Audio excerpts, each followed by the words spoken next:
Good evening, everyone, and welcome to the box score number 5, our instant reaction to the hottest game in the NBA of the night. Tonight, we are recapping Chris's Minnesota Timberwolves tough loss to the Memphis Grizzlies. The stats man Chris is with me. Joey, the lawn boss Makrowski, is with me. Chris, we're gonna go right to you, man. Let's just take a minute, man. How are you feeling? All right, I was so hyped, dude. I had a really fun 3 hours. I cooked some good dinner. I've been drinking some solid beer. I've had a good time. And then at the very end, the last five minutes maybe of the game, all of a sudden it's 107, 106. Like, shit, what? Wait, what? What happened? Like a minute left. I'm like, Ja hits a first three of the game, fourth three of the series. Ooh. And it was a tough loss. I couldn't believe they lost. Honestly, it was the last minute was just insane. You had the Ja 3, you had the D'Lo brick off the backboard. Then Anthony Edwards buries a dagger 3 with 3 seconds left to put him up. And then Ja comes down. I'm like, we got OT. Let's go. Yeah, I thought we were going OT. I was actually kind of mad at him. And then Ja with a solid, layup, because that's all that guy can do, make layups. Yes, that's true. Spicy Chris. Joey, we'll get your instant reaction to the game. Was it crazy? I know you're pulling for the Timberwolves along with Chris. How was it, man? Yeah, it's pretty crazy. Timberwolves clearly, Chris, I'm sorry, but they can't hold a lead. No, I do not trust their defense by any bad news. Yeah. Also, they talk a lot of shit. Yeah, they didn't knock that. They talk a lot of shit. Like, Karl Anthony Towns whines a lot. Yeah, I feel like they would have focused a little bit up on some of that. They might have been a little different story there, but I don't know. Ja's dunk in the second quarter, almost at halftime. That was the third quarter was filthy. End of the third, yeah. End of the third. I think that kind of got them going. They started a little run there, and then Timberwolves kind of fought back, but then it just kind of laid it down. It was just there's two Desmond Bain threes, a Dylan Brooks 3, and before you knew it, it's within 4. And then you get a Brandon Clark free throws. He actually makes both of them. He was 3 for 7 on the night.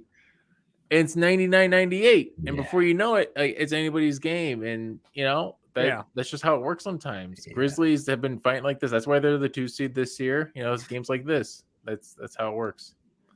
Desmond Bain's pretty good. Yeah. I tweeted this out, and it's still not a overreaction, in my opinion. He is the best player on this team, even though Ja Morant ended with 30 points on 13 rebounds and 9 assists. Ja Morant had a fantastic game. He got the game winner. He hit the 3 to put them ahead. I get it. Desmond Bain is the reason why they stayed in this game. The reason they've stayed in this whole series is Desmond Bain. Maybe he's like the Ray Allen to Ja Morant's Paul Pierce / Rajon Rondo. Desmond Bain, dude. Every time that guy pulls up to take a shot, I'm like, oh shit, this is going in. He was 3 for 8 on the night tonight, which is a little underwhelming for him. But again, he's just such a threat from out there that I thought it was gonna make everything he did. He got 3 blocks, which that's wild. The guy's big. Yeah, the guy's got broad shoulders. He's a good defender too. He's a real good big man. No, he's definitely a solid player. Go ahead, Joey.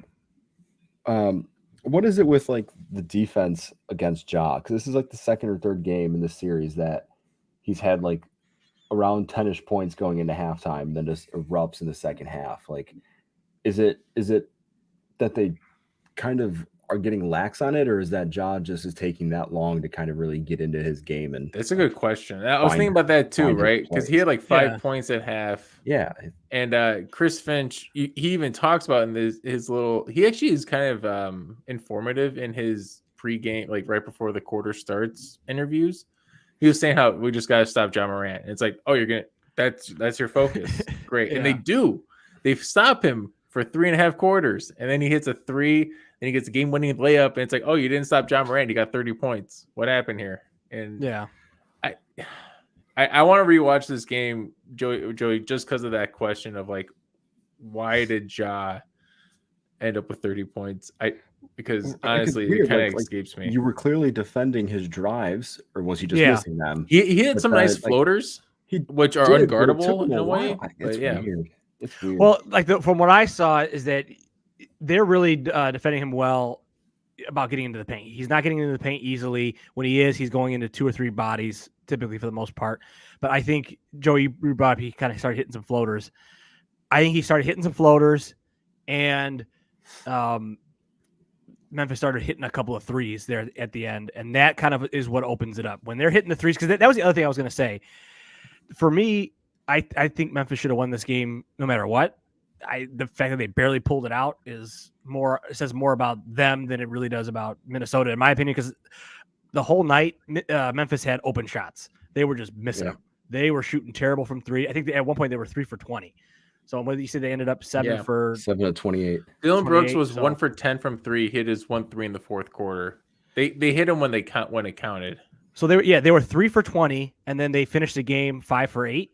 I mean, that's the difference right there. I think yeah. So that's when the lane opens up for those guys, or for Ja in particular, when those threes are going down are going down. When they're not going down, the offense, it's one shot and they're out. And then the second chance points was probably where. Yeah, that's what I was gonna say. The stat of the night, like Tyson again, second chance points. The offensive rebounds, 18 offensive rebounds, 9 by Brandon Clark, the new Kenneth Faried for Memphis, and then 6 for Minnesota. Jared Vanderbilt, I think did he foul out in this game? He did not have a great game. Regardless, he only had one foul. He just did not perform very well. He had 10 rebounds overall, but he was fine. I need some more offensive boards from that guy. I'm expecting that on Friday.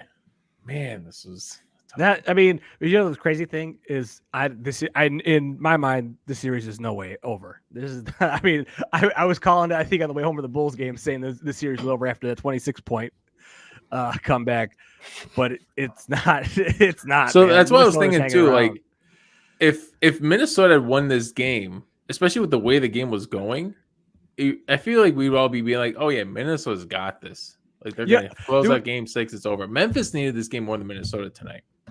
Yeah, well, I think so. No, I think Minnesota needed it because, like, to me, even if I was ready, because I was fully expecting Memphis to lose this game as we were kind of watching it, and I was kind of thinking about, all right, what am I going to say on the show? I'm like, I still would have been picking Memphis to win in 7 because of the missed shots and everything. I'm like, these guys are still getting shots. If those shots start going down, it's a different game. It's kind of the same thing. I think this is going to come back to 7 or to a game 7. I think Memphis is going to win it at home, but I wouldn't, bet my life on it. Yeah, I still I agree with. Oh, I don't agree with that. I don't agree. I still think Minnesota can win this in 7. I think I have Minnesota in 7. Like, to me, that's my pick. Minnesota needed to win this one so they had the 2 cracks. They could close out at home, or they could, then they have the second shot at it in Memphis if they don't get it. But given Memphis, not convinced either way. Yeah. You guys are Memphis either way. Do you guys think Memphis in 6 or 7? What's your? I think it's Memphis in 7. I think it's Timberwolves in 7. Ooh, well, Joey, I think you had them in 6. So I appreciate you with you. Yeah, sticking with it. I'm with you, man. With you. In spirit. Adam's pick is on this. Is Timberwolves to win it? Did he pick him to win? He picked him to win it. He won the whole thing, I think. He's a wild child. I wanted to throw a couple questions at you guys to relate to the Bulls a little bit. Naz Reid, 23-year-old. I think he was undrafted, 3rd year on the contract. He's got 1 more year left until he's a free agent. 6'9", gets some boards, scrappy man. This guy, I think he's going to get like a 4-year, $60 million contract to the Chicago Bulls, maybe even more than that, to the Chicago Bulls, because we're going to get Nikola Vucevic another year. And we're going to be so frustrated with him. We're going to be like, you know what? We just need a scrappy rebounder that can occasionally shoot the 3. Naz Reid's the guy. What's your take on Naz Reid? I be honest, I don't have too much of a take. I remember him from the game, but I'm not locked in on Naz Reid. Joey, he played 13 minutes. That's fair. I don't know enough. I know I picked him up in fantasy a few times throughout the season. From what I remember, I think I'd be okay with that. Yeah, he's good. If he's coming off the bench. No, he's gonna be the starter. He's gonna be like remember he's gonna be he reminds me of Marcin Gortat out of Orlando. So Marcin Gortat for Orlando behind Dwight Howard with Rashard Lewis and Hito Turkoglu during that run with Jameer Nelson when they beat LeBron. And I think got swept in the finals. So in this scenario, we're trading Vucevic. Whatever we need to do to get rid of that man. He's gone. We're going to give him another year. I'm going to complain about him for the whole year, but, Naz Reid, dude. Naz Reid is in our future. He's looking at his crystal ball. Naz Reid. The crystal ball. Man, the crystal ball. That's a new segment. That's a new segment. The crystal ball. The crystal ball. I mean, you did say Darius Garland, and you made some calls at the beginning of the season. So I like some Darius Garland. All right. Any more from this game or thoughts? I still like Timberwolves. I still like Wolves in 7. Titus, you have Grizzlies in 6. Okay. So good for you. Joey might get one right. in 6. So that's unfortunate, but I have Wolves in 7. So either Titus or myself are going to be right, or there's still a chance that either of us will be right. One other thing I wanted to call out. Sixers. I have Sixers in 7, and both you and Joey, so you as in Titus and Joey have Raptors in 7. Yeah. So that's a series. Any quick thoughts on that? Oh, that's a good thing. I think here comes Toronto. I do too. Yeah, I think here comes Toronto. You think they're gonna? I think they're gonna do it. I think they're gonna force a 7 for sure. I think it's self-imploding, like we all kind of expected it would. Embiid sitting up there throwing darts back. I mean, it's just so dysfunctional. If they don't get Game 6 in Toronto, and I don't think they're going to. Ooh, that is rough. Yeah, it is rough. I still think Philadelphia would get in 7. I kind of hope it goes 7 because I don't care either way. Yeah, I'm just on my pick. Yeah, but it'd be fun to see a Game 7. Boston 1, Miami 1. I'm just going through the list now. We got Memphis, Minnesota Game 6. I'm going to be there on Friday. Ooh, Golden State, Denver. Yeah, it was it feels like a gentleman sweep kind of thing. Yep, that's coming. Yep. Right. Dallas looks like they're in control. Nobody had Dallas in 6. Titus and Adam had Jazz in 6. Ugh. Do you like Jazz still, Titus? Jazz. No. All right.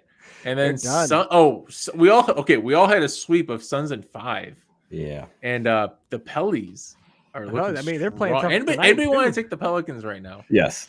I really hope that it wins. Just out of pure because of Herb Jones and that insane block. Was that? Do you guys know what the block I'm talking about on the? No, I actually really haven't watched the series. This has been the late. So he had a closeout on.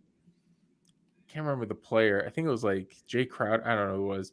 And it was a shot that it was off his hand, it went up in the air, and then Herb Jones blocked it after it left his hands, clearly left his hands.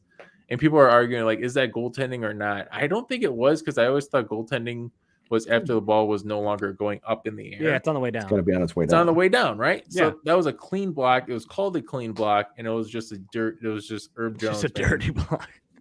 The man is dirty, and I love it. And Jose Alvarado picked off Chris Paul twice, so that's another series where the last 2 games, 2 or 3 games, we don't know. Yeah. I'm gonna be watching, so we'll see. Yeah, I'm gonna have to lock into that series. It's on right now, and I guess I'll stay up for a little bit. Oh, the Suns are 32-20 right now. Oh, okay. But we'll see. Come on, man. Let's go, Suns. Let's go, Pellies. What? Oh, you guys are rooting for chaos. I'm rooting for the Suns. Give me the chaos. Give me chaos. Joey, he's like Agents of Chaos. He's like Cersei back when Game of Thrones was cool, where once all of her kids died, she just wants chaos, right? She's just just give me the chaos. Joey's never seen Game of Thrones. No. Yeah. Once the Bulls were gone, well, they're not gone yet, but no Levine, no Caruso. Is Caruso officially out? I'm not sure if he's officially out, but I don't think it's gonna matter. It doesn't matter. No. What if they win? Joey. What if they win without Zach? If they win, then we don't sign Zach. You don't sign Zach. You have your answer. There's a Reddit thread I'm arguing with right now about this, and I'll keep you guys updated. All right. Next Thursday we're gonna do our Bulls post-mortem. So bring all that. Thursday. Or this Thursday, yeah. So sorry, 2 days. Jeez. Well, we'll see. We'll see. Kobe. Oh yeah, you're right. We'll see if we're doing. If the Bulls win, then like Joey has to be like Kobe White is my favorite Bulls player, like on record or something. If he has a good game. No, if he's the reason the Bulls win that game, then Joey has to be like he's not going to be Kobe White. He's not. This is That's why it's a pipe dream. It's but that's what I'm saying. I already have a jersey. I put it on once or twice. Here it is. Push your luck. If he's the reason the Bulls win, Joey can't burn the jersey. I won't burn it. Yeah. Oh, that's all right. There it is. He can't burn it if it's I just hope he doesn't burn it. That's so sad. It's so sad. It was my gift to you. my $40 that you had to pay. Swingman. $40. You only paid $40. I bought the cheapest replica. Didn't Titus pay like $120 for his straight let's not bring that up in the podcast for everybody. You got a boss. That's a great. It's a nice jersey. Mine's like we need to do a jersey bet again because I kind of want to buy like a you owe us Anthony a payoff Edwards anyway. So I owe you something. Anthony Edwards. Don't try to bomb me in fantasy. Just buy an Anthony Edwards jersey. Just buy an Anthony Edwards jersey. Yeah, if you're going to the game Friday, just buy one. That's easy. I'll just buy an Edwards jersey. Buy it at the game. All right, boys. I think that's a good quick little recap. So, hey, we'll be back after Game 6. What is that? Thursday night? Friday. Thursday. Oh, Friday. But we'll be back tomorrow for Bulls. We'll do our recap tomorrow after the and then we'll have the full pod. We'll do the full or the drop pod. The drop on Thursday. On Thursday. All right. Well, a lot of action coming your guys' way. So. And actually, if there's a Bulls Game 6, we can do a reaction pod to Bulls and Timberwolves on Friday. Here we go. Stop. You're just trolling me now. All right. We have to upgrade the bus. Upgrade the bus route with all these drops. Well, until next time, go T-Wolves and box out.